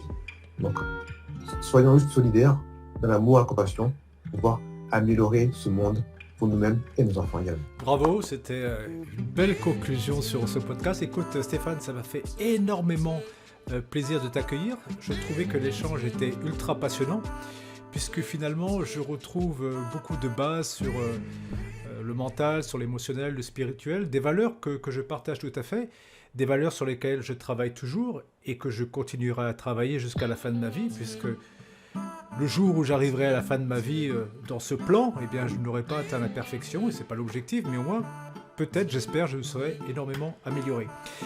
Voilà, donc, peut-être une petite dernière question. Combien de parents monoparentaux tu as coaché dans ta vie, globalement? Environ entre cinquantaine et centaine à peu près. Entre une cinquantaine, une centaine, Environ. ce qui est énorme, en sachant que tes accompagnements se font sur plusieurs mois, si j'ai bien compris.